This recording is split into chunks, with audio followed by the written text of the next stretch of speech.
别急啊，宝贝。哎，我得先看看今天股票涨势。哎呀，哥哥还会炒股啊！哥哥，你账户里有好多钱呢。这点钱算什么？咱分分钟几千万上下。我操！直接跌停了。我的钱全没了。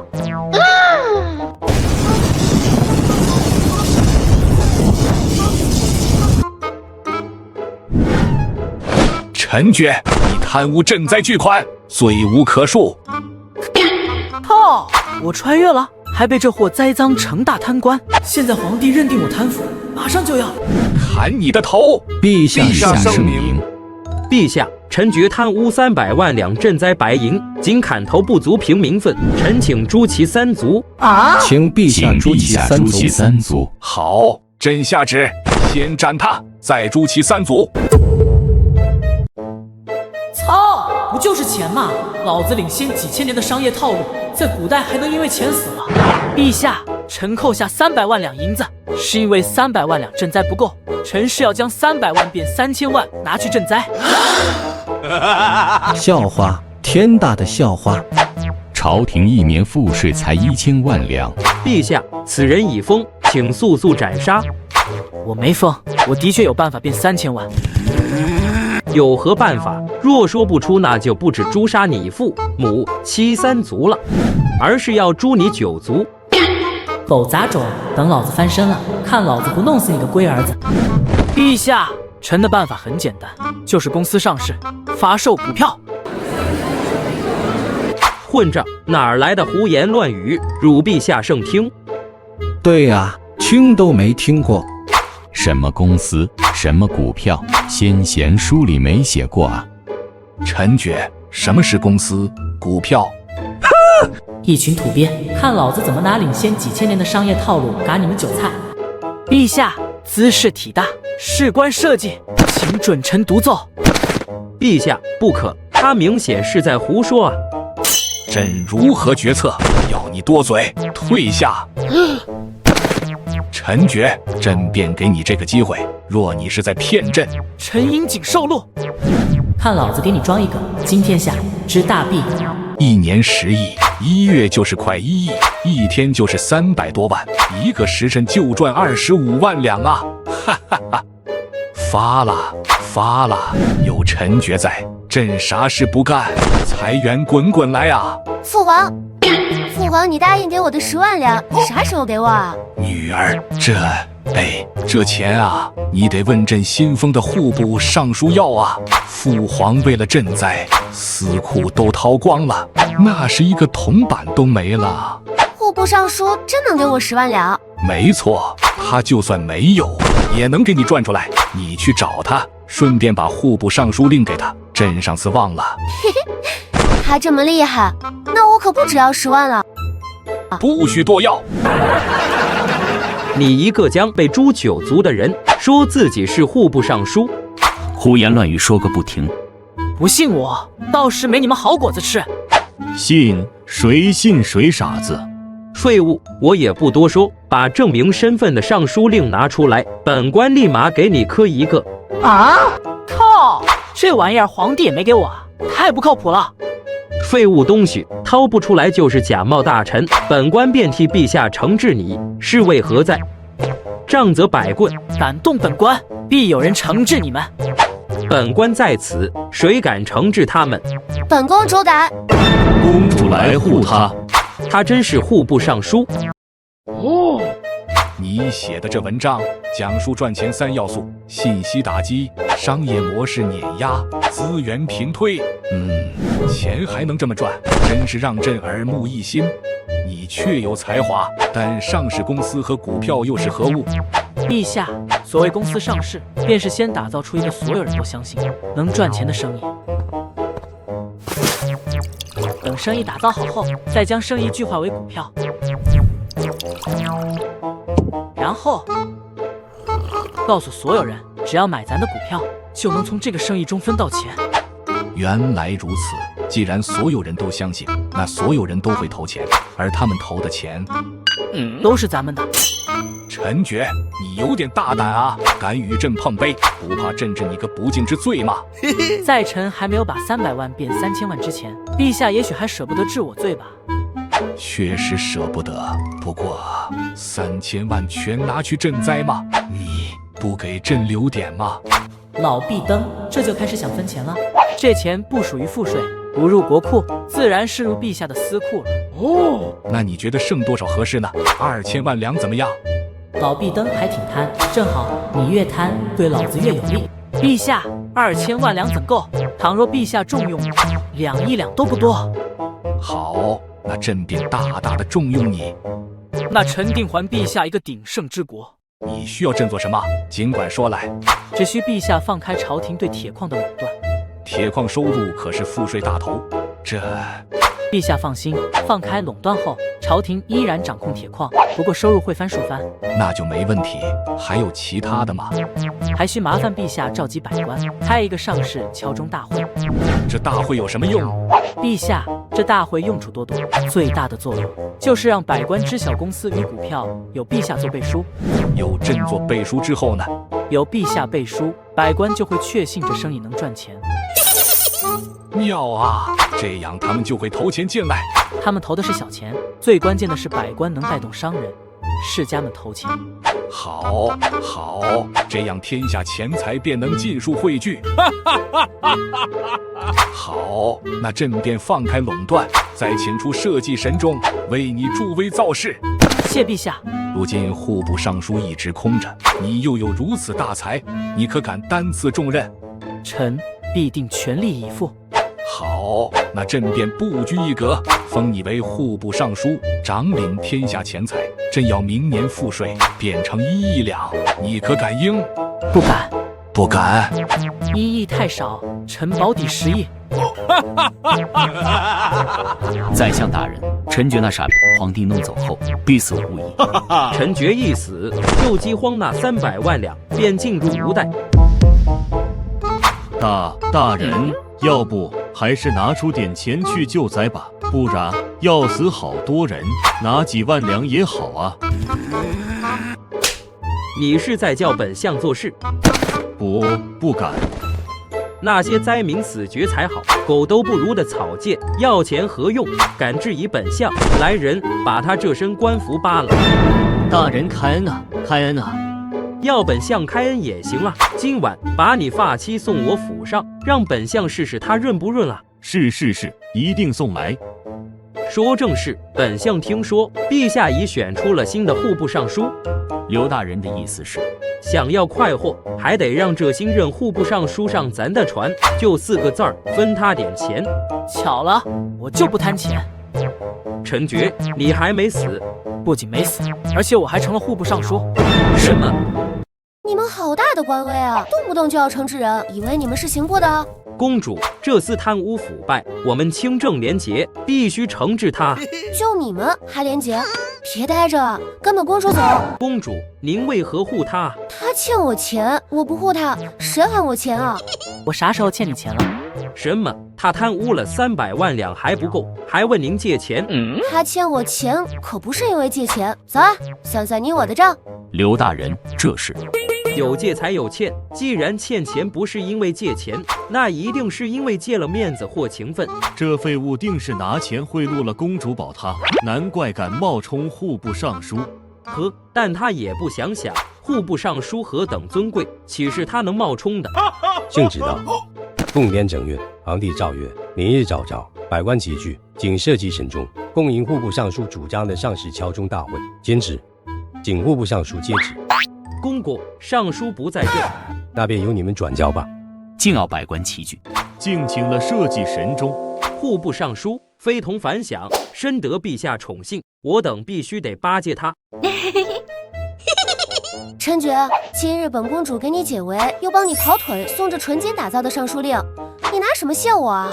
公主有话请直说。父皇让我问你要钱，我不多要。嘿嘿，100万两，你不给，我可要给你穿小鞋哦。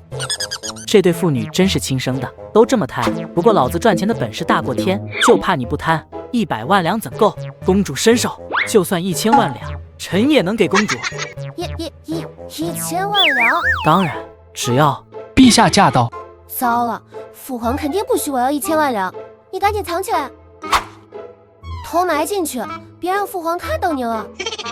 阿爽，女儿，你问臣爵要多少啊？没要多少，父皇，我睡了，没穿衣服，你别靠近武朝。大白天睡觉，女儿你不舒服啊？你敢非礼本公主，快住手！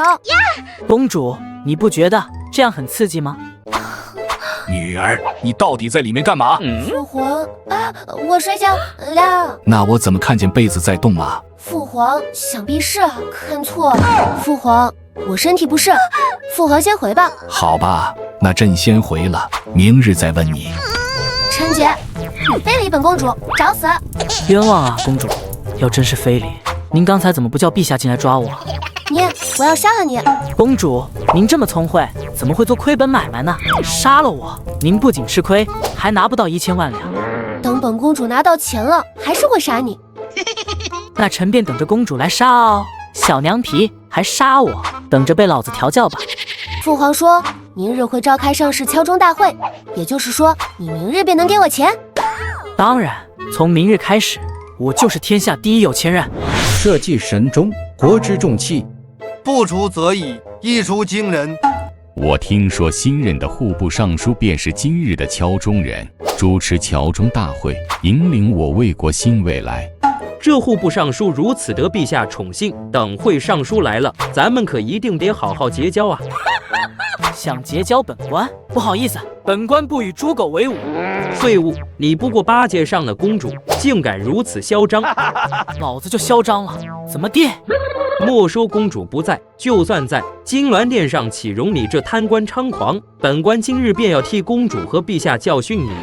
今日上市敲钟大会，代表着我魏国新未来，而这口代表未来的社稷神钟，就是由我敲响。本官今日代表国运，谁敢动我，便是动国运。你这废物也配敲钟？告诉你，敲钟之人就是待会要坐在陛下身旁的户部尚书。本官就是你们想巴结的户部尚书。臣爵，你昨天才要被砍头，今日就成户部尚书了，牛逼！你是不是觉得我们都是傻子？你说对了，你们都是傻子。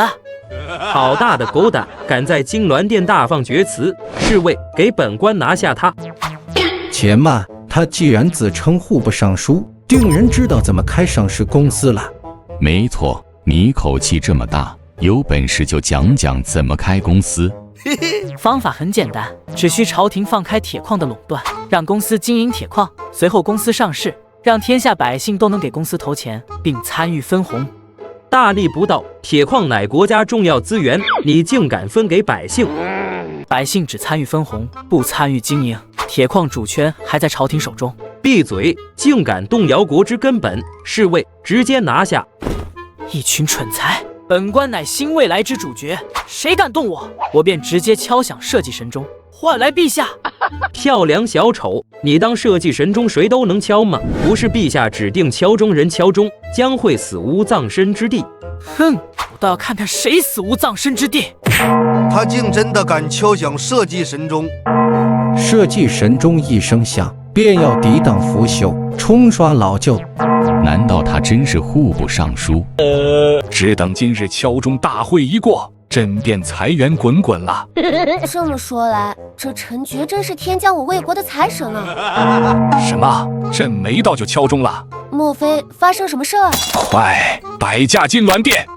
臣爵，你这个废物，本官已经预见你被凌迟、被分尸，不得好死的下场了。本官连社稷神钟都敲响了，你竟怀疑本官户部尚书的身份？我就不信。那现在呢？尚书令在此，还有谁敢质疑？什么？竟是户部尚书令？他真的是户部尚书？不可能，这一定是伪造的，我要亲自查验。想怎么验都随你。诸位大人请看，这尚书令连字都是错的，还说你不是假的。臣爵，就你还想蒙骗本官？侍卫，给我拿下他！本官所言字字属实，既然尔等不信，那我便再敲一次社稷神钟。社稷神钟2声响，便要迎接新生，扫除阻碍。谁敢与敲钟人作对，便是与社稷作对，陛下必定将他全家贬为奴籍啊！现在还有谁敢动本官？本官敢！你这欺世盗名之徒，本官定要割了你的舌头，看你还如何骗人！动手！糟了，社稷神钟2声响，陈觉定是遇到大危难了。父皇，我可能知道发生什么事了。我给陈觉的上书令是假的。什么？竟有此事？谁叫真的上书令是金子做的吗？我打手势还差点金子吗？你呀，速去金銮殿，解救陈觉！给本官跪下！刘狗，你敢动我，皇上必定杀了你！哟呵！你当真以为本官不知道你是8阶上的公主？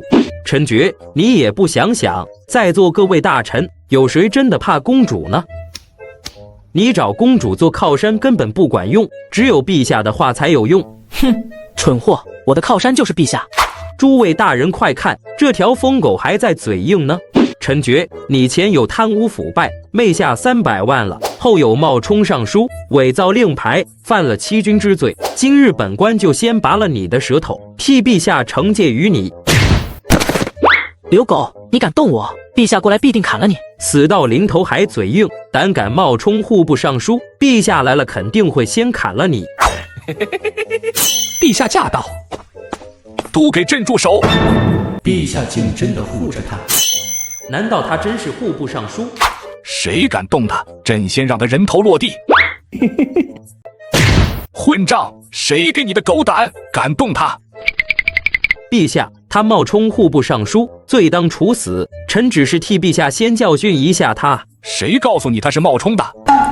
你昨天才要被处死，你不可能是户部尚书。老子凭什么不能是？你这废物！你这耳光打你蠢的不可救药！我这耳光打你不敬社稷神钟！你这耳光打你有眼无珠！陛下，这里定有误会，这废物怎可能是户部尚书？你是说朕不能识人，昏聩了？臣不敢。陈觉就是臣钦点的户部尚书，你们有意见？拜见户部尚书。刘宇，户部尚书是朕指定敲钟人，你不敬他，便是不敬社稷神钟；不敬社稷神钟，便是不敬朕。你说你该当何罪？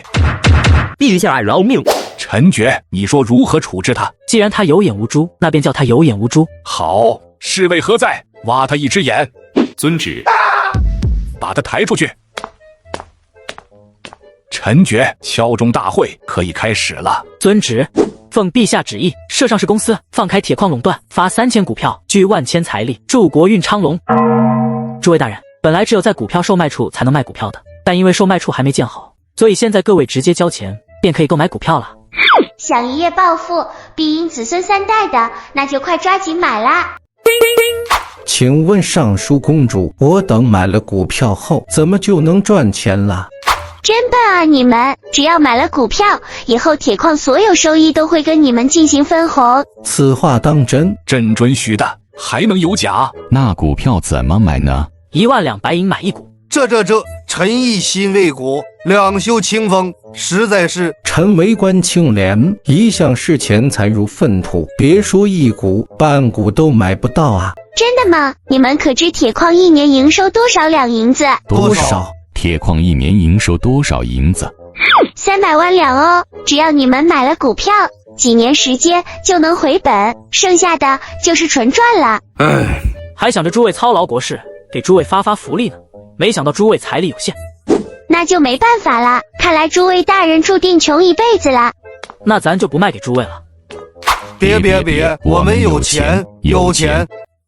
我突然想到，祖上曾传下一些银子，正巧我就带在身上，我买3股。好，今日的3万两，以后就是300万两了。何止啊！以后铁矿营收肯定还要增加，那可就不止300万两了。没错，而且这股票买了就一直是你的，还能留给子孙呢。哇，这么好，那1万两是不是卖便宜了？要不涨点价？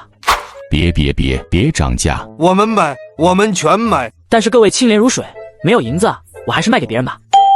我突然想到，我二爷爷家财万贯，我可以去借。其实我还是存了点钱，能买几股的。好，本尚书会在京城设立股票售卖处，到时就在售卖处等着各位了。尚书不可涨价啊！赚了赚了，我回去立马拿钱。对呀，太赚了，把孙子辈的钱都赚出来了。陛下，百官疯抢股票，待股票售卖处建好，正式开售股票后，3000万两便能赚到了。朕的尚书真是大才啊！刘大人，臣爵如今当了户部尚书，我们如何自处啊？就算他成为户部尚书，也难逃贪腐300万两银子之罪。对呀，就因为他贪没了赈灾的300万两银子，灾区的饥荒越来越严重了。这可是实打实的死罪啊！明日早朝，本官便要让他吃不了兜着走。尚书大人，我带了10万两，我要买股票。我钱比他多，让我先买。各位大人真是来钱快啊！昨天1毛没有，今日腰缠万贯啊！开个玩笑嘛，大家只管把钱给我，股票还有很多。陛下，臣以为股票虽好，但却不应由户部尚书这个贪腐之徒负责，非但不该让他负责，更该斩了这贪腐之徒。黄大人，我贪腐还是你贪腐啊？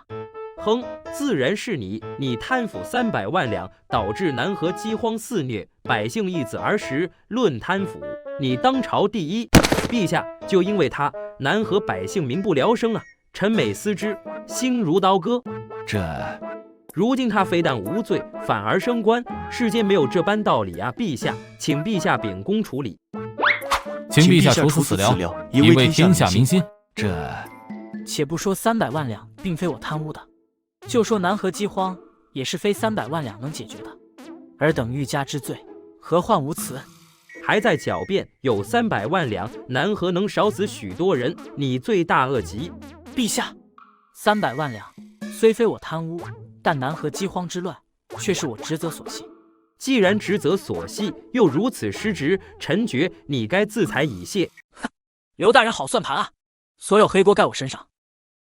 这是事实。事实就是，我将用1个月的时间，彻底解决南河饥荒灾情，还南河百姓一个朗朗乾坤。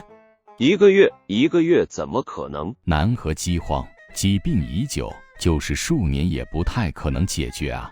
是啊，历史上南河多次爆发饥荒，没有一次不是数年才解决的。哈哈，臣觉你失心疯了。你可知君前无戏言，做不到，只有死。臣爵啊，你莫着急，刚才的话，朕就当你失言了。不，苟利国家生死以，岂因祸福趋避之？臣愿立下军令状，1个月解决饥荒。如此好句，如此气魄，真乃砥柱大臣啊！好，那朕就看你如何用1个月解决饥荒。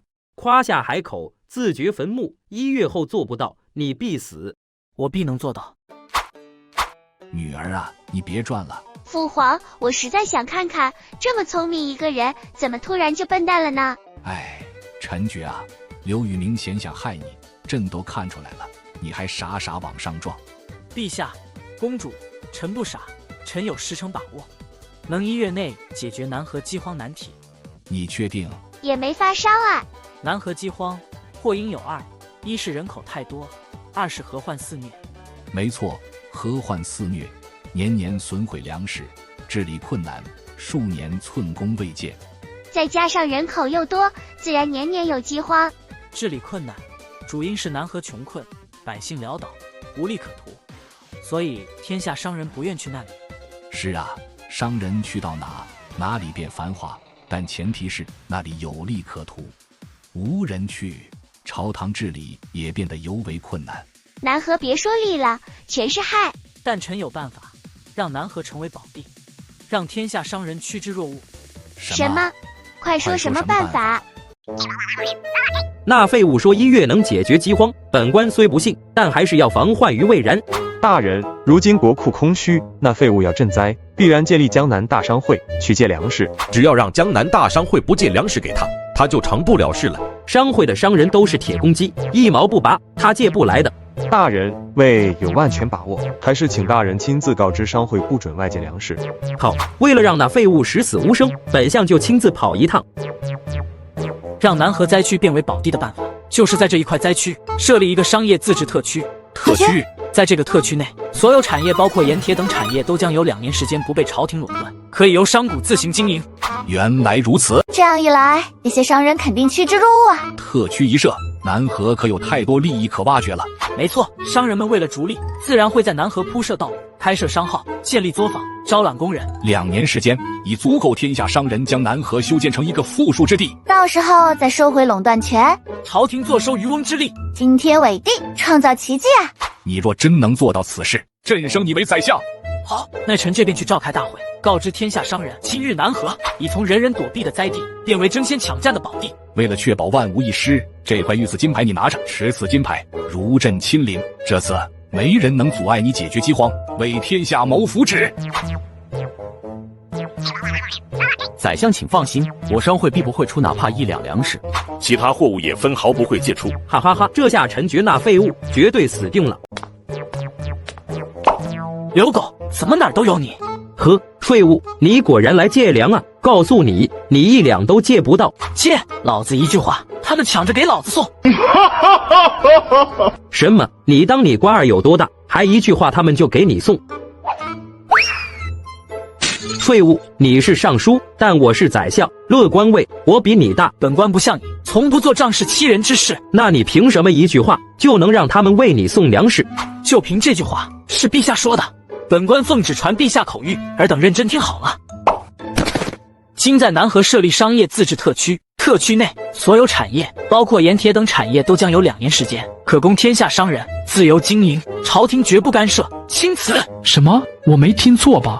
所有产业，我的天，盐也能让我们经营了？那得赚多少钱啊？这利润太大了。告诉你们，风口来了，现在只要去特区，就算你是头猪也能起飞。但是，嘿嘿。只有先为灾区捐赠物资的商人，才能进入特区赚钱，而且捐的越多，在特区的权益越大哦。则我们捐，大捐特捐，竟变灾地为宝地。刘狗，老子掉到爆炸，就你也弄得到老子？呵，当本相是傻的吗？特区一事事关重大，怎可能一条口谕就确定了？你不信？废物，你必定是假传陛下口谕，以蒙骗江南商会的钱粮。要是真的，陛下至少会赐你1块御赐金牌以证事实。御赐金牌？你怎知我没有？死废物，又在吹牛！你要拿得出来，本相当场给你跪下道歉。好，那老子就让你跪。御赐金牌，如陛下亲临。刘狗，你这次还敢不信吗？什么？真是御赐金牌？太好了，设立特区是真的，是真的。我们捐物资，我们要去特区了。刘狗，给老子跪下认错！咦，御赐金牌在此，你敢不跪？我跪。现在你还敢不信吗？不敢。刘狗，跟老子斗，老子不把泥屎打出来都算你拉得干净。赶紧滚犊子，别耽误本官办正事。来吧，想起飞的，排队来捐物资，少于1吨的物资别来丢脸啊！混账废物，辱我太甚，我必杀他！大人息怒啊！大人，就算那废物筹到物资也没用啊！你什么意思？你什么意思？大人，户不管筹钱，但真去赈灾的人是我们啊！只要咱们让那些物资到不了灾民手里，那饥荒还会继续。那这事就拜托你们了，不管你们用什么办法，本官只管一条，让粮食到不了灾民手里，让饥荒越演越烈，就算要死1万、10万人，本相就要陈觉那废物死。陈觉，你真是真是100年难得之柱国大贤呐！对，就是这意思。陛下过誉了。陛下，南河800里加急奏折。蛀虫，一群蛀虫。尚书所筹粮食物资到灾民手中的实不存一，各官员层层克扣，饥荒灾情依旧严重，岂有此理？陛下，臣请亲自去赈灾，砍了那些贪官。哦，什么吗？好，朕允了。拿着朕的尚方宝剑，朕赐你先斩后奏之权，你马上就去。灾民都饿死了还谈，老子来了砍死你们！我也要去。大人，不是发粥吗？怎么只有水？乐，粥好了，吃吧。大人，再多给点米吧，不够吃啊。贱民，不够吃，那你就别吃了，给我打死扔去乱葬岗。给我住手！叫你来赈灾，你他喵来当土皇帝啊！你就算是尚书，也不能殴打朝廷命官。就你也配叫官？你配吗？你配个什么？听不懂你说什么？你赶紧住手！我是奉了宰相之命。此地灾情不重，宰相命我将粮食押送至其他灾民赈灾。这里的百姓都快饿死了，还不重？哼，宰相说不重就是不重。以区上书，敢忤逆宰相命令吗？陈觉胆，而且很敢。你们赶紧把粮食发了。我看谁敢，你没这个权利。大爷的，老子现在权力大过天。陛下御赐尚方宝剑在手，你说老子有没有这个权利？上方宝剑，下官拜见尚书。杂种东西，你再给老子狗叫啊！老子宰了你！尚书饶命啊！饶命啊！饶你？你问问被你祸害的老乡们答不答应？不答应。那你今日唯有一死。死得好啊！狗官，你也有今天。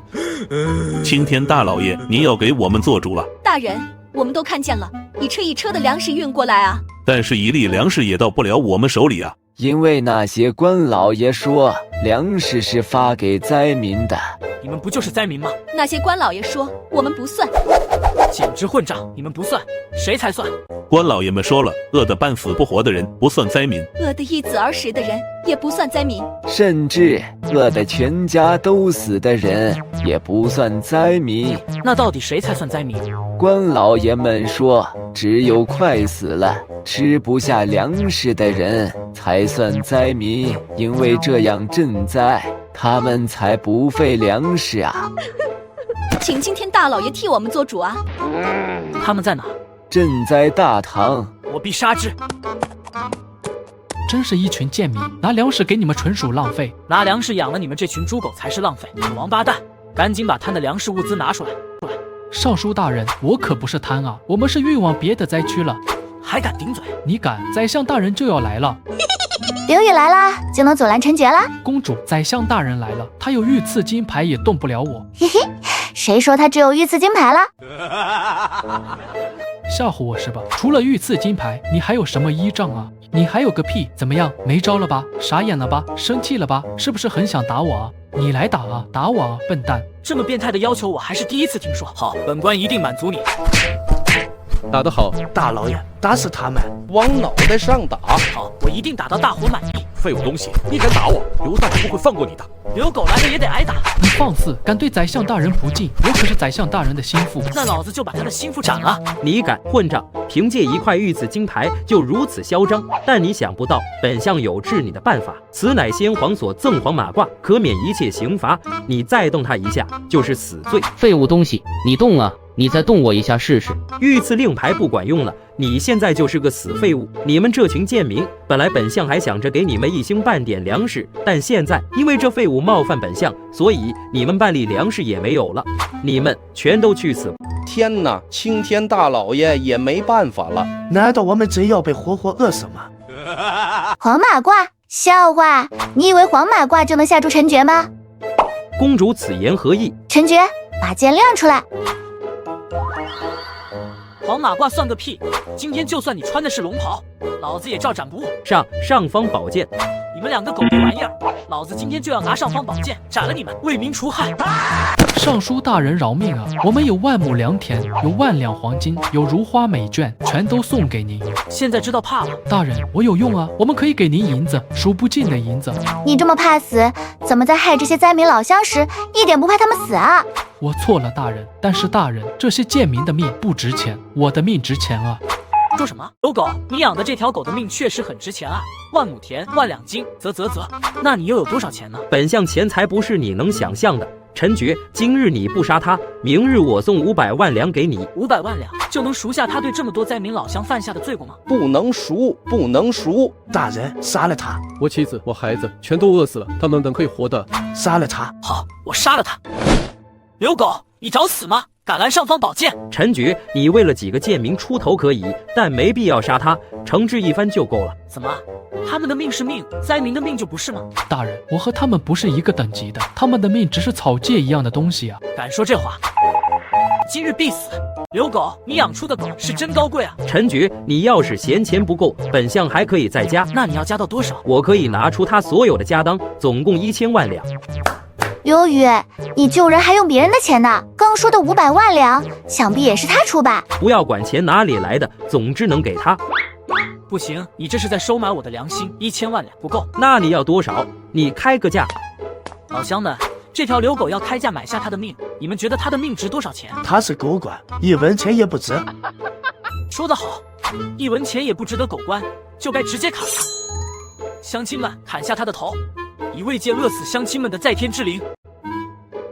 死去的乡亲们，你们在天有灵，可以安心了。我已经把你们要的公道讨回来了。废物东西，等回京后，本官一定发动所有力量，让你不得好死。刘狗，你为官不仁，作恶多端，我也迟早在你身上为天下穷苦百姓讨回公道。你可知道，你杀的那2人是我的心腹，而他们麾下又有无数官员是他们的心腹。为官之道讲究官官相护，你如今已经得罪了整个朝堂所有大臣，你等死吧你！危言耸听，吓唬你爹是吧？老子从小吓大的。冥顽不灵，那就朝堂见。大人，粮食，我们有粮食了。以后你们粮食都不会缺了。大人，您真是青天大老爷啊！我只是一个清官而已。不，您就是青天大老爷。陛下，臣斩杀这2人的始末，全在这奏折中了。好，斩得好！来人，把这2人的头颅拿去喂狗。爱卿赈灾有功，解救万民于水火，当受朕一拜。臣惶恐。惶恐的是朕啊！本来你立了大功该赏，但国库空虚，朕更穷。要说银子，朕还等着你回来卖股票赚银子呢。是啊，陈爵，股票售卖处已经建好了，随时可以卖。但是我觉得只能卖3000万两银子，太亏了。女儿何出此言啊？他们买了股票，那以后铁矿的收入不就全给他们分了吗？对啊，那以后朝廷如何从铁矿中获得收益呢？陛下，公主，以后朝廷还有钱赚，不过不是从铁矿中赚，而是从大臣们的分红中抽税。对呀，分红越多，抽税越多。也不妥啊，这3000股全卖出去后，咱们就没股票卖了，那以后还怎么赚钱呢？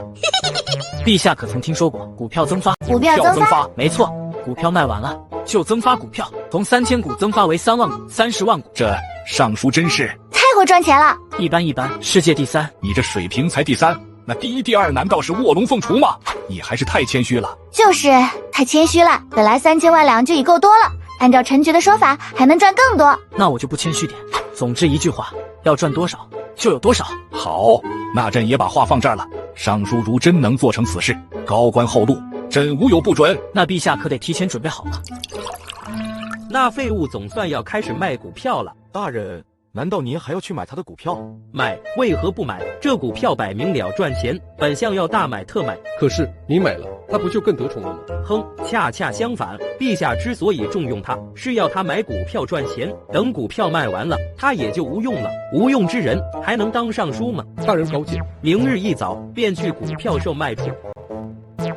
高兄，今日你拿多少钱来买股票？30万两，我全部身家了。全部身家才30万两，本官拿了100万两。大人，我们都听说了，让我们也买点股票吧。这股票岂是你们这些平民商贾能买的？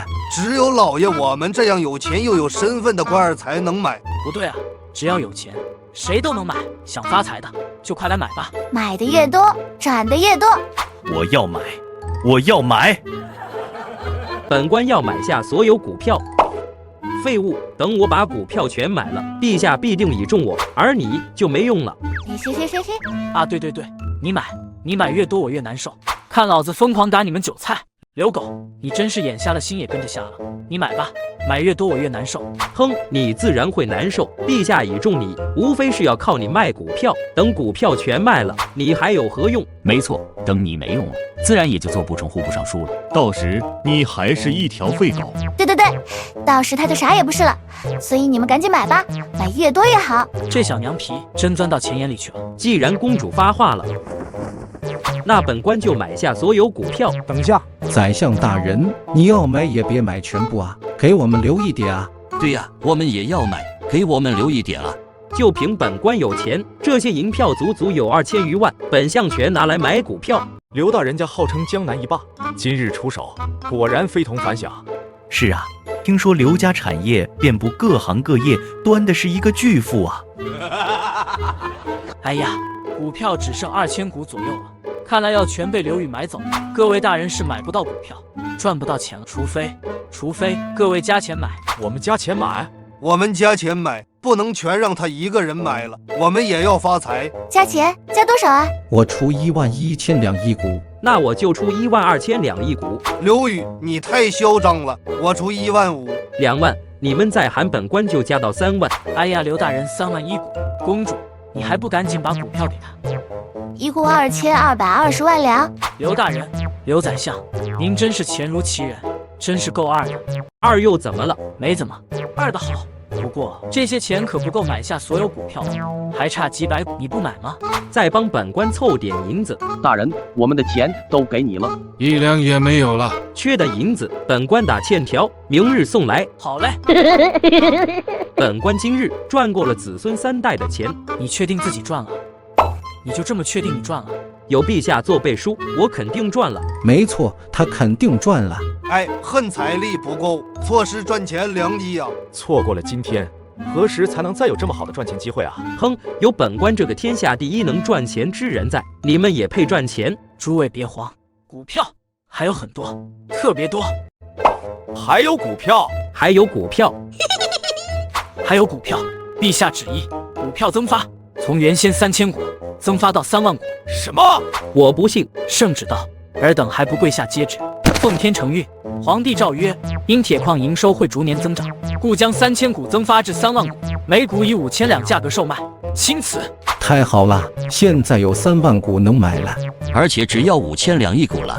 那我们商贾也有机会买到股票了。废物，你骗本官的钱！刘狗，这就叫股市，懂不懂啊你？这才刚开始呢，我要把你这韭菜嘎到破产！快来看，快来买！现在一股只要5000两了。还犹豫什么？赶紧下手啊！心动不如行动啊！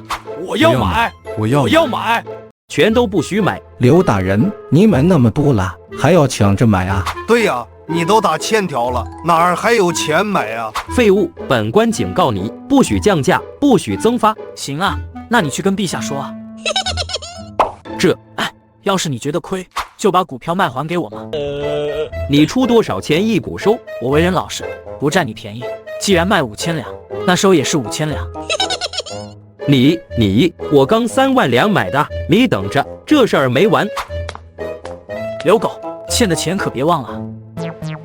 宰相大人，我二人想退出，不再参与您与尚书大人的争斗了。哦，为何啊？如今尚书有陛下宠幸，如日中天，拿着尚方宝剑，连官员都敢斩。你们真是蠢，他哪里来的如日中天？明明就是穷途末路。臣觉蛊惑陛下增发股票，这一举动看似高妙，实则自掘坟墓。他股票既然能增发1次，那本相就说他能增发2次、3次、无数次。如此一来，股票就会越增越多，价格就会越来越低，这样所有人都不再敢买股票。既然如此，我等愿追随宰相。将此告示，匿名广发全城。大人此计太妙了。哼，卖不出股票，那废物必被陛下嫌弃，到时便是我们翻盘的时机。什么？股票会越增越多，到最后会变成一张废纸？我还打算今天去买股票呢，没想到这就是一场骗局。拒绝股票，我要告知所有岭南商贾，全部不买股票。陈爵，你还喝茶呢？都没人买股票了。这样，没人买股票，咱就亏死了。这不是大危机，而是机会，一个绝佳的赚钱机会。赚钱机会？为什么会是赚钱机会？因为在这个朝代打商战，我能把所有人吊起来打。因为咱们是庄家，而庄家最擅长的事儿就是抄底。听不懂。陛下，既然大家都觉得股票价格会越来越低，那已经买了股票的人会怎么办呢？可现在大家唱衰股票，他能以原价卖出吗？非但不能，但得大打折扣。没错，这时咱们出手，用极低的价格把他们的股票全部买走，这就叫抄底。可是咱们买走后，他们虽然亏了，咱们也不赚呢。这时候就得靠陛下了。靠朕！如今众人唱衰股票，无非是害怕增发无度。对这一问题，皇上一道圣旨即可解决。股票增发须有尺度衡量，不得无理增发。朕下旨，而今而后，铁矿营收每增30%，股票增发1万股。钦此。这道旨意确实能解决增发问题，让所有人再次相信股票。朕这就去下旨。陛下不可啊！陛下，咱还没抄底呢。要怎么抄底？那就需要陛下与臣演一场戏了。陛下，如今股票无人购买，再也聚拢不了天下财力，而其罪魁祸首就是陈觉，是他立令智昏，让陛下错下圣旨，增发股票。臣请陛下铲除此乱臣，再下旨将股票恢复3000股。陈觉，你可有话要说？陛下，臣有罪，股票一事确实是臣办事不力，臣请陛下废除股票。哎，不行啊，我花大价钱买了股票啊，我棺材本都掏出来买股票了。陛下不能废除股票啊！废除股票啊！朕觉得这办法挺好的。臣觉你可恨呐，害地这么多大人血本无归。诸位大人，我陈觉平生最把忠义放心头，就算股票废除，我也愿意花重金将诸位大人手中的股票全部收回。尚书啊，您太高尚了。尚书，没想到您竟如此有善心，毫不利己，一心为人，您是我们的楷模啊！哎呀，为人民服务嘛。等一下，要收也先收我的，我买的最多。宰相大人，您不能这样啊！宰相大人，您贵为宰相，就不用跟我们抢了吧？诸位莫慌，为了诸位，我豁出去了，只要大家卖，我就买，无论多少。陛下，臣便先去股票售卖处，准备银两回收股票了。去吧，诸位，我去了。尚书，您真是太让我们感动了。这被老子卖了还替老子数钱呢。公主，不是叫你备好银子抄底股票吗？银子呢？准备好了呀，全在那了。什么？就这点？我不是说按3000两一股回收吗？本公主想了想，3000两太多，我出300两。这娘，这群韭菜要被嘎死了。公主，你说什么？300两一股回收？尚书，当初我们可是5000两一股买的。尚书，您说的回收就是这个价回收吗？公主，要不咱涨点吧，300两太少了。好吧，看在尚书的面子上，再给你们涨100两。这么少，尚书你太过分了。尚书，我们错看你了，你就是个卑鄙无耻的混蛋！我等一定要联合上奏陛下，参你一本。拜托，你们骂错人了吧？是公主非要300两收的。我们不管，反正你不涨点，我们就不卖。他们不卖，我卖。公主，我的股票最多。还是刘大人英明有决断呢。其他人要是也像您这样爽快就好了。公主谬赞，下官这不过是大胆出击，及时止损而已。不过有我这样魄力的人，确实也太少了。刘狗，你确实太有魄力了，希望待会你别又吐血了。废物，本官如此有决断，会吐血。倒是你收了这些马上要变废纸的股票，才是亏到要吐血吧？你不信，那待会就看看到底谁吐血。看就看，公主，我这些股票全部卖了。好嘞。刘狗，昨天才拿出来一大沓银票，现在就收回2、3张，你可太会做生意了。商场如战场，胜负乃兵家常事。而且谁说我输了？只等陛下废除股票后，你便会失宠，届时你会从户部尚书的位置上下来，而且到那时本官会让你活不过1天。谁说股票会被废除禁止了？你这废物，你自己在朝堂上请陛下废除股票，你忘了？可是陛下答应了吗？陛下当然答。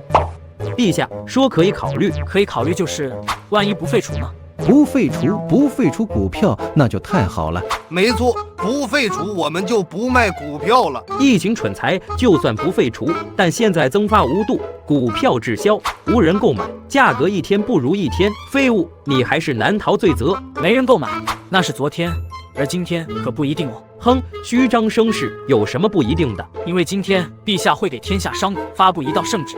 什么圣旨？让天下商贾疯狂抢购股票的圣旨。我们要买股票，我们要买光股票。大人，让我们买股票吧。等一下，你们是傻吗？股票增发无度，越来越多，迟早变成废纸。你们要花钱买废纸吗？大人，您没看皇上张贴的告示吗？现在股票不会增发无度了。股票增发须有尺度衡量，不得无理增发。朕下旨，而今而后，铁矿营收每增3成力，股票增发1万股。钦此。什么？每增3成力才增发1万股？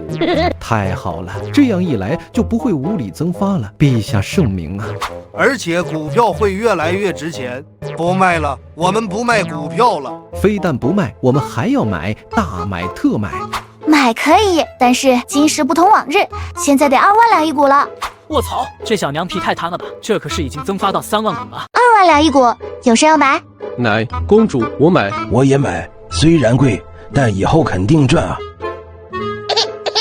完了，一切都完了。我们本来能暴富的，但所有股票都被刘大人卖了。刘狗，像你这么有魄力的人确实不多，因为像你这么傻的人还真就不多，哈哈哈。咦，刘狗要坚强啊，你也就错过几个亿而已。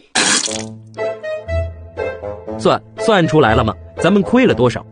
大人，咱一共卖出2300股，按每股3万两来算，咱应该能赚6900万两银子。但咱们是按310股卖的，所以咱亏了6000多万两银子。什么？去把倭寇使团的山本君叫来，告诉他之前说的合作我答应了，叫他来帮我。大人不行啊，要是让人知道我们和倭寇合作，那可是重罪啊。去叫来，管不了那么多了，我一定要搞死那废物。你1张，我10张，你100两，我1万两。公主啊，你要不直接明抢吧？嘿嘿，我又不是土匪，怎么能抢呢？公主，你好歹是公主，怎么这么贪财啊？还不是为了贴补我的布匹产业啊！什么布匹产业？这事由来已久了。自从开海后，倭寇生产的布匹入侵，以其质优价廉抢占市场，所以让本地的布匹没有生存之地。没错，如今江南除了第一布匹商柳家还在坚持外，其余布匹商已全部垮了。如今我朝布匹生意已到生死存亡之际了，你有办法吗？我是谁啊？天下第一聪明人，我当然有办法。你呀，就爱逞强，你能有什么办法？要不是我一直给柳家投钱，柳家也早就垮了。以前我这布匹产业是只下金蛋的母鸡，但现在搞得我嫁妆都赔完了。所以你这么想赚钱，都是为了补贴布匹生意啊？唉，不补贴不行啊！倭寇分店越开越多，倭寇国还派了使团来我朝拜见，以求扩大规模。原来如此，要是再无人相助，我朝布匹市场就得完全被倭寇给占据了，到时势必仰人鼻息。公主，我真的有办法，不就产品竞争战吗？老子长项啊！宰相大人，您真的愿意助我大和布匹击败江南第一布匹商柳家吗？本相金口玉言，说过的话自然不会反悔，只是大人放心，一切利润都会分大人3成。除了这个，本相还要你们做一件事。大人还需要什么？本相需要你们的布匹店急速扩张，在我朝各地开设分店。我要你们倭寇全面占领我国的布匹市场。大人，我们早就想这么做了，只是阻碍颇多，做不到。有本相在，自然能帮你们扫平阻碍。那便多谢大人了。只是大人为何要这么做呢？哼，本相的死敌是户部尚书，我如今拿他没办法。可一旦你们倭寇全面占领我国布匹市场，那他这个户部尚书就是严重失职。没错，到时本相再联手百官弹劾，陛下必然治罪于他。废物，这次本相便要你绝无翻身可能。你快说嘛，你到底有什么办法？别急啊，在明日朝堂上，我会亲自向陛下禀告我的办法。户部尚书陈觉何在？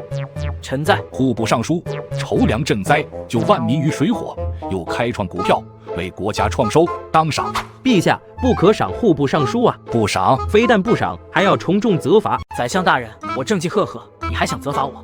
你没睡醒啊？哼，功不能抵过。你身为户部尚书，连布匹危局都没解决，让倭寇肆虐。陛下，如今我国布匹生意已完全受制于倭寇，如此大辱，全因户部尚书失职。这个也不能怪陈觉啊，他也没上任多久。在其位谋其职，陈觉失位素餐，就是重大失职，请陛下依律行刑。请陛下依律行刑。这宰相大人不就是布匹危局吗？有本尚书在，自然能够解决。哼，又在口吐狂言。陛下，臣决定在胡言乱语，请陛下切莫相信他。陛下，臣愿立军令状，定让我朝布匹重回市场，不再受制于倭寇。废物，本相等的就是你这句。我已布好天罗地网等你来投。是吗？当然是，这次你必死。不行不行，朕需想个法子，让你这军令状不作数。陛下，这是为何？还不是你夸下海口，父皇给你擦屁股呗。陈觉，如今江南布匹商仅剩柳氏一家，市面全是倭寇布匹，朕想不出你该如何破局啊？陛下不用想，看臣如何操作即可。你有几成把握？10成。好，那朕便信你。女儿，拿着你好的圣旨来。之前朕允你说饥荒一事解决，便钦点你为宰相。如今你没有食言，朕也不食言。谢陛下。刘狗，老子现在更能吊打你了。但毕竟是罢免宰相，朕需几日时间安抚大臣，几日之后，这圣旨便会颁布。在此之前，你俩就先一起解决江南布匹危局吧。山本君，如此，你我便达成共识了。没错，我们帮宰相打败陈觉，宰相帮我们做营生意。为表诚意，本相现在就去帮你们弄垮仅剩的布匹商柳家。柳家一败，我大和布匹便再无敌手。你说啊，你不说我今晚不走啦？你不走吓唬得了谁？我就是要你不走。是吗？我来之前可跟父皇报备过，要是我不走了，父皇就知道我在你这过夜。公主，男女授受不亲，还请自重，速速回宫。你不说要怎么对付倭寇，我就不走。计划其实很简单，就4个字。哪4个字？降维打击。那是什么意思？第一步，找到柳家，确定战场。你要扶持柳家打擂台。第二步，将柳家从布匹商改造为成品衣物售卖商，划分战场。这招妙啊！他们肯定以为你要跟他们在布匹商打商战，但没想到你直接提前一步走。没错，这第3步嘛，就是。第3步是什么？第3步要到柳家后才能确定。现在我们先做第4步。那是什么？那是我俩共登极乐。柳家主，你家布匹制作有1000年传承，但在与倭寇的竞争中，竟节节败退，丢了我朝脸面，你该当何罪？丢了我朝脸面，你该当何罪？宰相大人息怒啊，这是非我一家之过啊！够了，你还推卸责任？我看你柳家这布匹也不用卖了。山本先生，进来吧。你这倭寇，谁准你进我柳家的？大胆，是本相让的，你有异议？宰相大人，您为何偏向倭寇啊？本相只偏向天下百姓。既然你柳家无能，那干脆就让出市场。本相已与山本君有了协商，你柳家退出后，每年山本君交了税会多3成，这买卖很划算。宰相大人，你收了倭寇多少钱啊？你害我柳家，就是害了我朝布匹商人最后的生机啊！连一介女流也敢侮辱本相，当真以为本相刀不锋利吗？左右，给本相拿下此女，去菜市口当众剥光衣裳行刑。本相要他知道我的厉害。大人，我们愿意放弃，求您放过我女儿。现在求饶，晚了，给我动手！刘狗，你他喵的吃里扒外，老子弄死你！刘狗，你个吃里扒外的玩意儿，帮外国打本国是吧？陈觉，你莫要污蔑本相。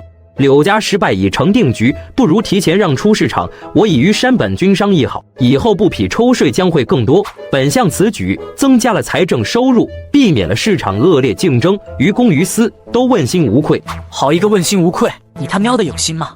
我能证明宰相大人所言非虚。你能证明你不是你妈生的？你敢指本官？你好大的胆子！我今日就要捍卫我朝威严，把你刚指我那根手指伸出来。你要干嘛？老子要剁了他！他是谁？他是英雄啊！废物东西，你竟敢伤山本君，你这会引发2国外交矛盾，本相绝不让你。还本相告诉你，陛下已任命我为宰相，你以后只配在老子后面闻屁！哼，风言风语的死废物，你不装会死吗？就你也做宰相，你也配？我配，而且我已经是宰相了。疯子，你就算是宰相也是疯宰相，你可知如今我朝布匹全仰仗山本先生供给？巴格亚路，我一定要让你付出代价。代价？什么代价？山本君一怒，布匹市场立刻翻天，届时扰乱百姓生活，造成百姓困扰，你万死难辞其咎。一条小虾米还能翻天？告诉你，老子来了，倭寇算个鸡毛！过不了几天，大街小巷所有百姓都得穿上柳家的衣服，到时倭寇就是个笑话。废物东西就会装。巴格亚路，我将动用全部力量打败柳家，控制你朝所有布匹市场，连你们皇帝都得仰仗我供给布匹，到时你便死定了。他妈再逼逼一句，老子割了你的舌头！刘狗，倭寇狗，记住，老子要打得你们屁滚尿流！可以吗？刚才还挺有威风的，你看我柳家大小姐都迷上你了。那当然，我虎威一抖，全天下哪个女的不得拜倒在我牛仔裤下？什么课？你不懂。我是不懂，但我懂。你要敢沾花惹草，本公主就叫父皇来你下狱。柳家主，柳小妹，这位是户部尚书，是我请来帮你们柳家的，有他在，我们必胜。真的吗？当然是真的，有我们在，击败倭寇，轻轻松松。老夫跪谢大人。大人若真能保我柳家1000年传承不断，重获布匹市场，我江花愿为大人当牛做马。当牛做马就算了，当暖床娘子倒差不多。若大人不嫌弃，民女愿意。问你呢，嫌弃吗？哈哈，先不聊这个。当务之急是召集柳家工匠，将这些服饰造出来。这是什么？这些衣物可带着划时代产物。拉链，有了它，咱们能将衣物设计带入一个全新时代，直接引领风潮。全新时代，没错。可我柳家世代做的是布匹买卖，没做过衣物啊。继续布匹竞争，是在倭寇的主场打仗，不利也不智。妹妹，咱们得在自己的优势上打仗，这样才能赢。可我们柳家作坊被击垮，现在布匹产量也不够了，恐怕也做不出多少成衣。柳家主，你先召集工匠按图纸制作新款衣物，布匹问题我来解决。怎么解决？倭寇受我惩治，恼羞成怒，必定要打激烈的价格战，以抢占更多市场报复我们。所以他们会把价格降得很低，甚至亏本售卖。咱去添把火，让他价格降更低，亏更多本。等到他卖的极其便宜之时，咱们把他的布匹全买过来，加工做成衣物。这样既解决布匹不够的问题，还让他们给咱们做嫁衣了。柳小姐，通知各地分行，只要倭寇店铺的布匹降价了，就全部买入。好，走，咱们也别闲着，继续去坑刘狗。山本君该如何竞争？想必你已有决断了吧？价格战。没错，只要咱们不断降价，他们肯定撑不过我们。可是我怕资金不够。不用管，不够的本相来出，只要能让那废物失败，多少钱我都出。有宰相大人支持，这场价格战我们必胜。通知各地商号，所有布匹能降多少价就降多少价，我们要把市场全部抢占光。各地商号已经全部开始降价，现在就指准他们哭着求我们别打价格战了。哭着求饶的人是你们，打价格战谁不会啊？各位乡亲，各位父老，走一走，看一看，柳氏布行跳楼价大甩卖。什么是跳楼价？是不是降价的意思啊？今天我们柳氏布行就要和这死倭寇的布行拼个你死我活。对，现在买柳氏布行的布，只要1两就能买2匹了。我的天，这么便宜啊！我要买，我要买。我们店1两能买5匹。傻子上钩了！废物东西和我们打价格战，你有这底蕴吗？刘狗，1两5匹算什么？我柳氏1两卖10匹。什么10匹？这也太便宜了！我买，我一定要买，太便宜了。等一下，大和布匹店愿出1两20匹。大人不能这样卖啊！5匹卖我们就已经很亏了，20匹卖我们血本无归啊！哼，舍不得孩子套不着狼，亏点钱算什么？让这废物失败才是正事。废物，你还敢再比本相出的价格低吗？刘狗啊刘狗，你是真厉害，1两20匹的价都能卖出来。哼，本相的气魄又岂是你能懂的？1两20匹，这价够低了吗？够了够了，他们平时买1两1匹呢。好，那既然坑挖够了，咱就开始捡便宜了。捡什么便宜？当然是捡傻便宜了。这有1万两银子，够买你20万匹布了。神，什么意思？意思就是我要买光你店里的布。废物，你疯了吧？我们是对手，你来买你对手的货。大人，事情没这么简单，他们肯定有阴谋。大人，我们不能卖给他们。小鬼子还挺精的。废物，想坑我？告诉你，你1匹布也别想从我这儿买走。真的吗？大人，汴梁商号布匹全售光了。大人，西晋商号布匹也卖完了，还有张行、苏州、漠北等地都卖光了，都卖光了也不赚，那都是亏本出售的啊！你买我们那么多布，到底要干什么？不干什么，只是要借你们的布做我们的衣，然后价格翻个10几倍卖出去。你们啊，全给我们打工啊！走，傻子坑完了，咱回家赚钱喽。哎呀，尚书大人，您可算回来了！您设计的这个拉链真是太神奇了。衣裳有了拉链，既方便了穿戴，又方便了干活，更是多了一种别样的美感。神奇，好神奇！拉链一拉就合上了，这设计肯定会被许多人喜爱的。接下来就得靠你俩把衣服卖出去了。靠我俩？怎么卖？维多利亚的秘密，听说过没？走过的路过的都别错过哎！本朝公主联袂柳氏大小姐开时装秀嘞！时装秀？什么是时装秀？时装秀就是我们柳氏布行推出的全新款服装，绝对颠覆大家的想象。公主呢？公主在呢，我们要看公主。还有江南第一美人柳家大小姐。大家别急，好戏马上开场。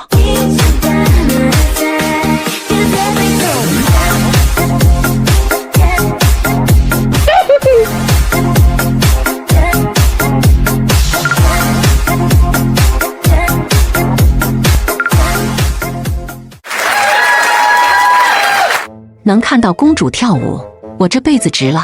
她们穿的是什么衣服？和我们的款式完全不同。这便是皇宫秘制、宫廷专供的全新款式，大家请看。那是什么？好神奇啊！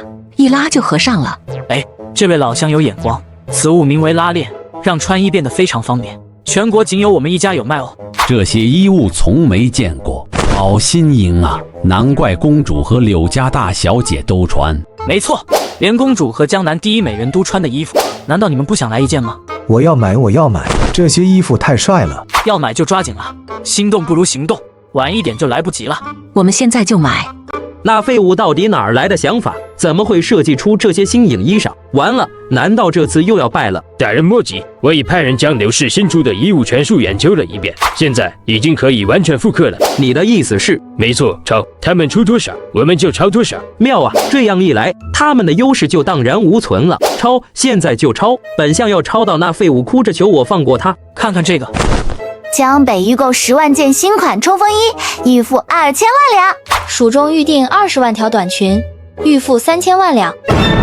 比数天时间就拿到了这么多订单啦！别忘了，你可是公主，而你是江南第一大美女，你们2个加一块就是顶流。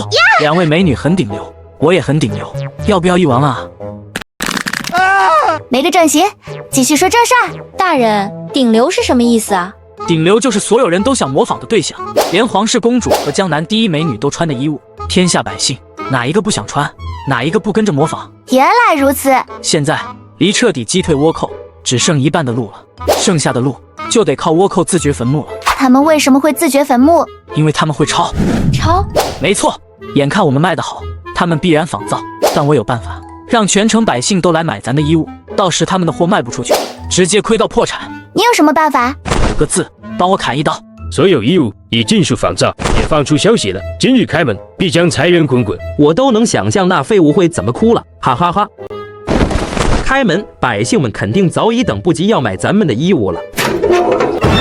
怎么一个人也没有？大人不好了，几乎所有百姓都围在刘家店铺前，全都叫喊着一句话。什么话？拼叨叨，帮我砍一刀。什么玩意儿？老乡们，我刚说的你们懂了没？懂了，我们每个人都能邀请5个好友来投转盘。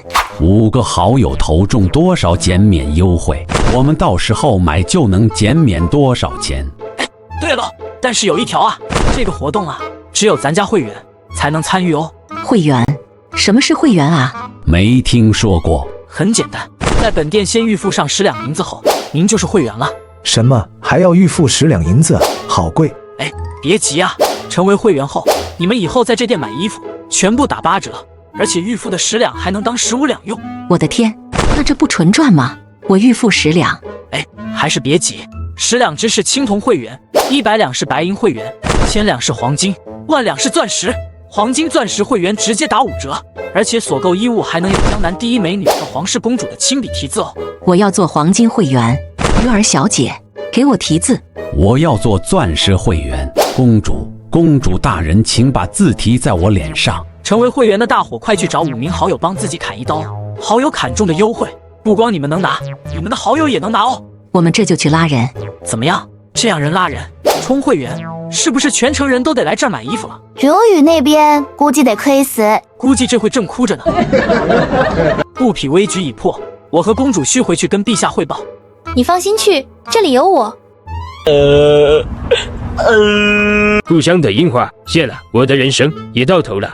行了，你再亏能亏多少？大人，之前1两卖出20匹布已经血本无归了，再加上又花重金仿制成衣却售卖不出去，现在我唯有剖腹才能弥补我的过错了。你剖个屁腹，还没到山穷水尽的地步呢。大人还有妙计，说1000到1万，他柳家也不过1商贾，敢跟本相作对，本相随便找个罪名就能查封他的店铺。妙计啊！大人，刘家店铺已封，百姓们只能来买我们的衣物，就是这个罪名不太好找啊。我听闻朝廷以礼治国，但如今柳家所售卖衣物似乎不合礼仪。好罪名，你等着发财吧！本官这就带人去查封柳家。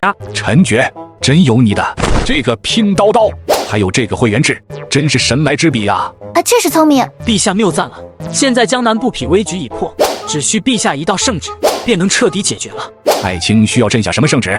臣所设计衣物太过新颖，现在还有人碍于礼法不敢尝试，臣请陛下公告天下，支持衣裳改革。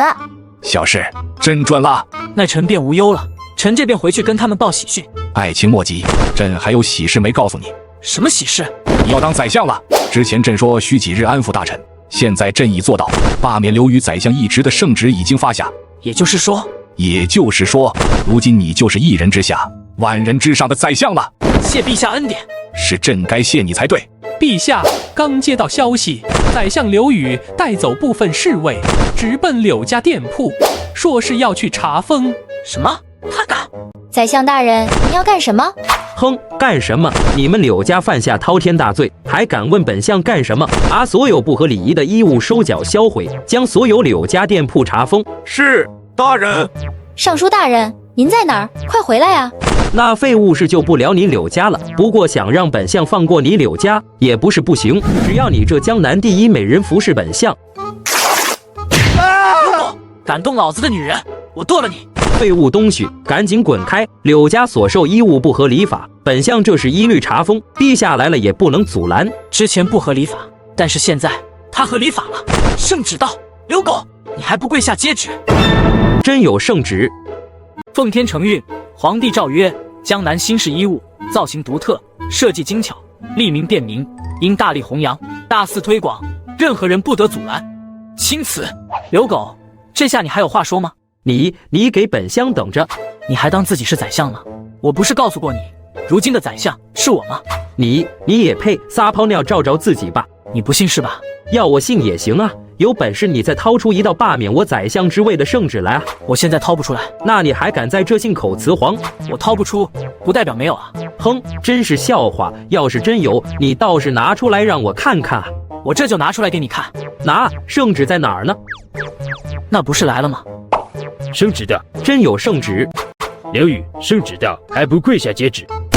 奉天承运，皇帝诏曰：宰相刘宇才不配位，德行欠佳，而户部尚书陈觉屡立奇功，本皇难于忌惮，特罢免刘宇宰相一职，奉陈觉为新任宰相。钦此。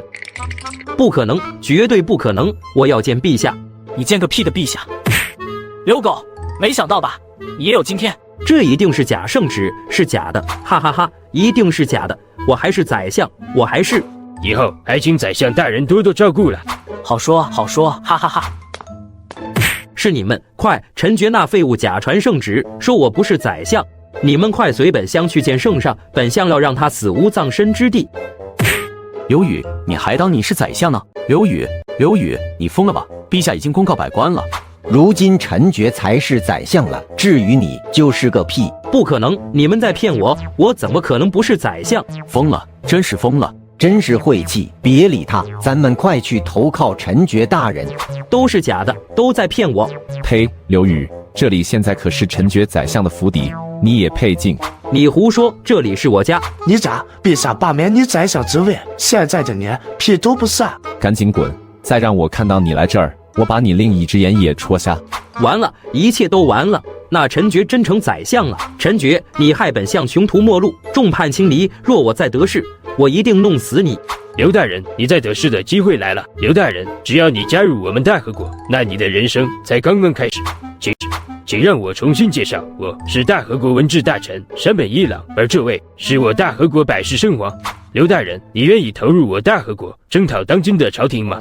你是说叛国造反？不，这对我们来说叫开疆扩土。哼，大和国的女天皇，你错看我了，我忠心耿耿，绝不叛国。刘大人，你国有句古话叫做识时务者为俊杰，你如今穷途末路，不加入我们，你怎么重掌权力呢？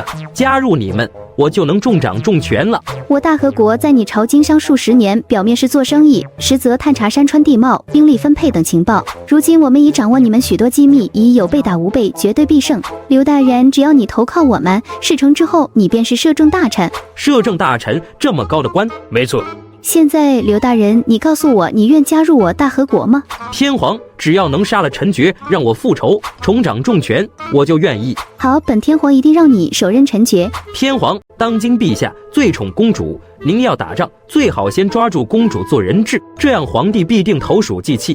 好，刘大人果然忠心，你可能帮我抓来公主？当然能，这便算是我给大人的投名状。好，朕这边派人随你去捉拿公主。不负天皇所托，陈觉，老子的复仇要开始了。来，给我们新任的宰相大人满上。光喝酒哪够啊？你们俩不得给本相来点荤的啊？什么荤的啊？今晚我们仨大备同年啊！登徒子想得美，你还没娶到本公主呢，别说两个，一个你也没有。我们走。别啊！公主，这么晚了也没个侍卫，不安全。我可是公主，谁敢动我？倒是你，刘小妹，我知道你在想什么。我呢，其实也不介意，毕竟他那么优秀。但是你只能做妾，做妾我就很满足了。好，那我禀得父皇说，让他赐婚。公主，你恐怕再也见不到你父皇了。刘宇，你要干嘛？刘宇，你想干嘛？公主，我落到这般田地，你也有难逃干系。你问我想干嘛？如今我已是光荣的大和国子民，现在就要抓住你来做我的投名状。刘宇，你这是叛国！哼，是朝廷和陛下先背叛的我。刘宇，我父皇和陈觉知道后不会放过你的。我就是要陛下知道。至于陈觉那废物，你放心，我一定会弄死他，带走。陈觉，赶紧醒来！陛下，您怎么会在这儿？刘宇投靠倭寇，歹人把朕的宝贝女儿和柳家女儿绑架了。什么？那条刘狗敢叛国，还绑架了公主和江花？刘狗敢动我的女人，老子一定要弄死你！陛下，请让我立马带兵宰了那条刘狗，救出公主和江花。这陈觉，朕知你心情迫切，但倭寇有公主做人质，而且你也不会带兵啊。陛下，臣虽不会带兵，但臣却有必胜之法。胡闹！你都不会带兵，怎来的必胜之法？陛下，臣不会带兵，但会造炮。老子当年可是服过兵役，当过炮兵的真男人。造炮？什么炮？秒天秒地，震慑一切的镇国大炮。陛下事关公主性命，臣绝不敢妄言。好，那你的镇国大炮什么时候能造好？只要陛下将公布交由臣代理，集举国之力配合臣，不出数日，大炮一定能造好。好，那朕便将工部交由你带领。谢陛下信赖。在造炮的几日内，陛下请先假意跟倭寇谈判，拖住他们。朕知道了，但是假意谈判可以，但朕绝不会妥协。要是你的镇国大炮不行，朕虽爱女，但还是会以家国为重。陛下，臣的大炮一定行。公主，还有江南第一美人，皇帝来仙儿了。你们知道怎么说的吗？皇帝认怂了，哈哈哈！他不敢出兵，就怕我把你给杀了。现在啊，他求着要谈判呢。公主，陛下还真疼你呀！嘿，刘宇，你这个不知廉耻、背信弃义的卖国贼！臭婊子，你搞清楚，现在你不是公主，你是老子的阶下囚。要不是你还有点用，我立马把你先奸后杀了。刘宇，把你的脏手放开！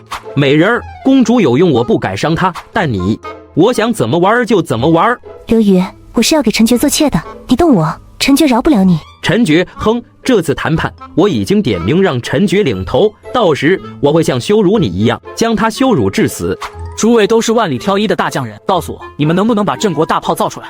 能。时间紧，任务重，公主的安危全靠我们了。好，造好大炮后，咱们炮轰小鬼子。炮轰小鬼子？皇帝家的。年里怎么样？镇国大炮能造出来吗？陛下，可以造出来。需要多久？陛下，需要5日时间。好，那朕便给你们拖5日时间。5日后，朕要看到镇国大炮的威力。陛下放心，镇国大炮一出，天下无敌。刘宇，你敢动我柳妹妹一根汗毛，我立马咬舌自尽。到时父皇大兵齐发，你死无葬身之地。公主，您知道咬舌自尽有多难多疼吗？你娇生惯养，能做到吗？公主，你吓不到我的，这江南第一美人，今日我动定了。刘宇，你在干嘛？天皇大人，我吓唬他们。朕招揽你是让欺凌人质的吗？不是。不是你还做自己掌嘴？这么轻你不会扇，朕教你动手。刘宇，你要明白，你现在只是朕的一条狗，是狗不仅要忠心，还要听话。是，天皇陛下说的对。皇帝派人传信说5日后谈判，你有什么看法？天皇，5日太长，虽来不及将大军调来，但骑兵却能抵达，最多3日。3日内，他聚不拢足以威胁我们的大部队。好，和朕想的一样，那么你就做此次谈判的负责人吧。记住，要能要到的利益都要到，不能要到的利益，我也要为天皇要到。好，刘宇，你确实很忠心。贼倭寇欺朕太甚，竟敢跟朕讨价还价，只给3日时间。要不是公主在他手中，朕立马平了他。陛下勿忧，3日虽紧，但工部如今进展顺利。也就是说，3日也够造出简易的镇国大炮来。好，那3日后你带队谈判，朕要你炮轰倭寇，救出公主，扬我国威。臣一定做到。遵天皇陛下谕，此次谈判只许臣却宰相1人前往。什么？这不可能！只许宰相1人前往，那他岂不任你们拿捏了？这是天皇谕，不容更改。好，我去。不行，朕不许，太危险了。公主已在危险中，朕绝不允许你也处于危险中。报君黄金台上谕，提携玉龙为君死，只要能救出公主，臣九死无悔。宰相气魄高绝，实在令人高山仰止啊！不行，太危险了。陛下，工部那边臣已安排妥当，镇国大炮已暗中摆放，届时公布信号一放，信号一放，便是万炮齐发。倭寇非但伤害不到臣，臣还能顺利救出公主。风萧萧兮易水寒，壮士一去兮不复还。陛下，请准臣去。宰相高义，我等自愧不如。此生能见到宰相这等人杰，真是三生有幸。好，那一切就靠你了。天皇陛下，您答应我的，可不能忘了。放心，只等陈爵签完条约，他必死。废物，只要你来，你必死。已过正午，陈爵那死废物怎么还没来？难不成怂了逃跑了？刘狗，从来都是你怂，老子纯爷们从来不怂。废物，你居然真敢来！好啊，太好了！魑魅魍魉读心计，无自岿然从不惧。带血宝刀腰间挎，匹马赴宴我为雄。好，不愧为宰相，此等气魄放到哪里都是英雄。我是英雄，但他却是祸国害家的狗熊。哼，你这奸臣当道，坑害我这忠良，我百般忍让，最后不得不反，你才是祸国害家的狗熊。把公主带上来。刘狗，你对公主和江花做了什么？做了什么？我做的很少，但你今日要是不签下这条约，我做的就会很多。我要将这二女当着你的面先奸后杀。刘狗，你敢？我敢，我当然敢。陈爵宰相，只要你签了条约，那公主还有这江南第一美人，你都能安全带回。对，但前提是你签了条约。你还不知道条约内容吧？我念给你听啊。第一条，割让江南2省。别急啊，还有呢。第2条，放开港口，取消贸易税。刘狗，口气真大。还有更大的呢。第3条，每年上供大和国3万适婚年龄妇女，以及10万青壮劳动力。签吧，签了。你就是万古罪臣，不签，公主必死。陈爵宰相，您可以签了。女天皇、刘狗，你们觉得我可能签吗？不签，不仅你要死，公主也要死，是吗？那是什么？那是死神在招你们的魂！传我命令，开炮！发生什么事了？你到底在干什么？我在取你狗命！神怒，这是神怒！快停下，不然我杀了公主！现在是我的主场了。当年服兵役苦练多年的刺刀战法，今日终于派上用场。刘狗，你给我死！陈爵，你等着，我会再找你报仇的。刘狗，算你跑得快，下次我必杀你。陈爵，我就知道你会来救我们。别哭，事情还没结束。女天皇，攻守一行了。如今你是我的阶下囚了，老子今晚要让你叫老子天皇。陛下，此次谈判，炮杀倭寇兵士3000众，更俘虏倭国天皇。此战我们大胜。宰相威武，宰相威武。好，如今既俘虏倭国天皇，那以他为要挟，倭寇也可平了。你们太小看我大和国战士了，我们有玉碎之心，能受剖腹之痛。就算朕不在，他们也能打败你们。在这儿还敢称朕，反了你了。陛下，给我1晚时间，我定叫这倭国天皇屈服。哦，你要怎么让他屈服啊？只靠一招，这招就是老子苦练多年的冰火9重天，直接爽翻这小娘皮。不好了，陈爵设计埋伏，天皇陛下被他俘虏了。什么？不行，天皇被俘虏，我们不能再战了。我要投降，救回天皇。山本君，你糊涂啊！当今皇帝残暴无度，最爱杀降，投降只有死路一条。那该怎么办？山本，我以前是宰相，知晓朝廷一切军事机密，只要你信我，我们必能反败为胜。你有什么计谋？让朝廷自愿送回天皇，让陈爵跪下求我的绝世计谋。我这计谋绝对无解。刘大人，只要能救出天皇，你必是未来的摄政王。只有在战争上打赢朝廷，才能救回天皇。那该如何打赢？我曾是宰相，知晓朝廷调兵的具体行军路线。只要我们事先在路线上埋伏，那朝廷大军就会被重创，到时优势在我。军中无戏言，刘大人，你有把握吗？我有100%把握。你不信，我跟你一起去。要是不成功，我也会死。好，我这就下令，全军开拔。岑爵，你敢碰朕，朕马上自裁。我朝里一之邦，我从小闻圣贤书，怎么强迫你？真想要你，也是你自愿。你做梦，朕死也不会愿意。是吗？如果我能解决你大和国的种种矛盾呢？你说什么？倭国弹丸之地，国土狭小而人口众多，粮区少且种植技术低，地震旱涝频频发作，百姓穷困，国家将要分崩解析。你之所以要来我国打仗，就是为了转移国内矛盾。我说的对不对？你怎么知道的？小天皇，我不仅知道，还能帮你解决，给你带来一个太平之国。而且一定会相信。你到底是怎么知道我大和国的情况的？本相生而知之，复有惊天伟地之才。你区倭国，我有何不知？你小鬼子历史上不都这个样吗？从来就没有过太平日子。那你有什么办法解决我大和国的危难？推广水稻技术，建设完善制度，发展远洋航海业，逐鹿世界汪洋。但是，做这一切的前提是大和国从此改为我国一行省，并入我国版图。不可能！你不同意，我便带兵去灭了你大和国在设行省。你今日的大炮，本相还有很多，你大和国的国民扛得住几发？要死多少人，你才会同意？如果我同意，你真能让大和国，还是大和国？大和省真能让大和省国泰民安吗？当然能。如果你真能做到，那我愿意降国为省，并入你朝版图。还有呢？朕不小女子愿意服侍宰相大人。陛下，臣拿到百世圣皇的投降书了。如今大和已是咱们的一个行省了。臣觉这投降书恐怕来不及发挥作用。你看，探子汇报，倭寇大部队正在移动之中，似乎有什么重大的军事行动。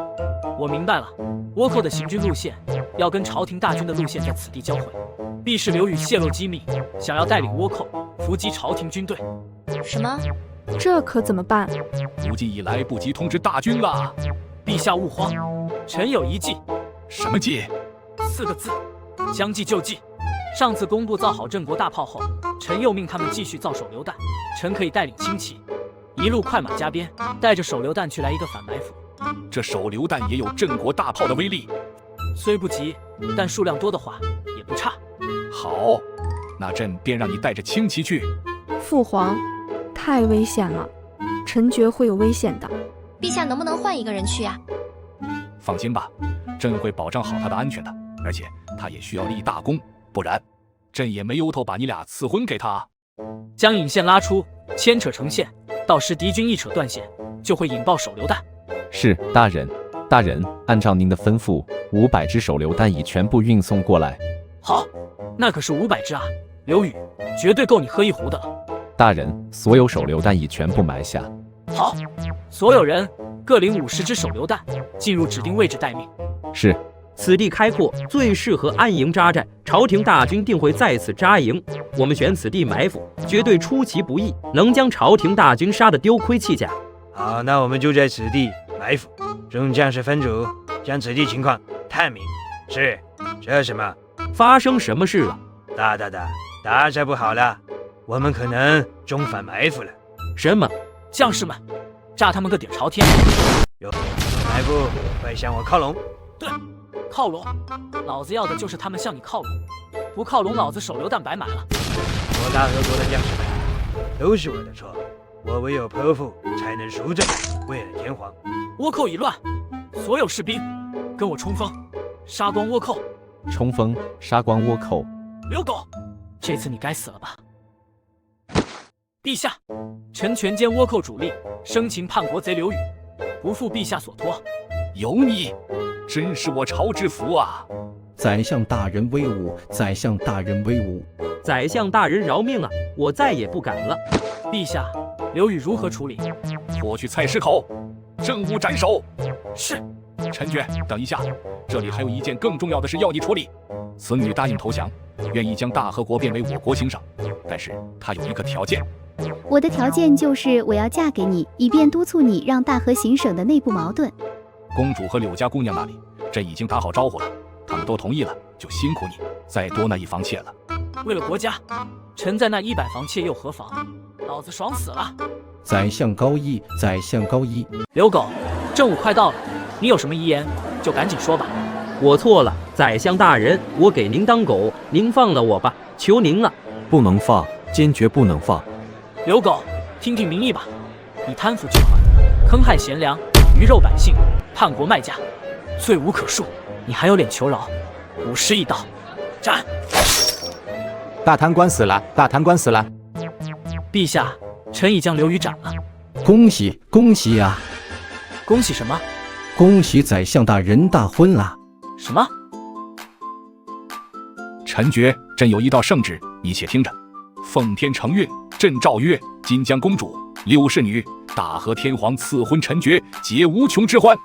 令封臣爵为一字并肩王，封地为大和尚。